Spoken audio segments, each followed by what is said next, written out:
Reporter Steve Walsh of San Diego public media station KPBS joins us now via Skype. Steve, you were up there at the scene today. Can you describe it? Yes, Hari. So, as you can imagine, there's an intense media interest here. We see a lot of camera crews up there, also members of that congregation. This is a very tight knit community. Many of the people that attend this synagogue actually live in the surrounding neighborhood. So, we were able to actually talk to one of the people that knew Lori Kay, was the 60-year-old who was killed yesterday, as well as one of the congregants who he uh, he was able to actually charge the gunman and was able to get him to put the gun down and then forced him to flee. Yeah. So tell me a little bit about what you heard from them about Miss Kay. Well, according to her friend, she this was just the sort of thing that she would do. As shocking as it was, that it wasn't surprising that she would give her life this way. You also had a chance to catch up with the mayor today. What does he have to say?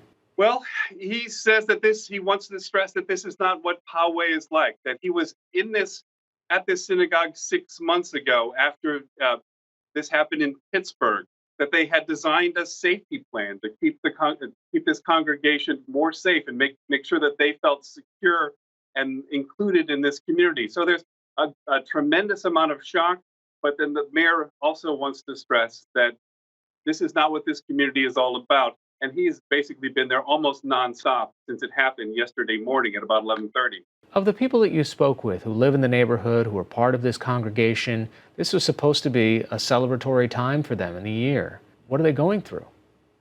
Well, it's shock and it's hurt. The fellow I talked to, Oscar Stewart, who charged the gunman, he was just simply in tears 24 hours later. He doesn't even understand, even though he has military training himself, he was in the Navy and in the Army, that he's surprised in himself that he decided that last moment to charge the gunman. Are there any kinds of counseling services that are available to all these people right now? What you're starting to see that roll in, and again, you're starting to see the faith community in San Diego rallying around these folks. You're starting to see people showing up. They say that after this incident happened, the Orthodox Church, even though they were hearing shots next door, were opening up their church to allow people to rush in there and flee to safety. So there's a lot of outreach. We've seen several churches give sermons this morning talking about how they don't want to see the Jewish community isolated in San Diego. But yet we also have the FBI, we have the San Diego County Sheriff's Department, and all of the full array of counseling services available to people in this congregation. All right, Steve Walsh of KPBS in San Diego joining us via Skype tonight. Thanks so much. Thanks, Harry.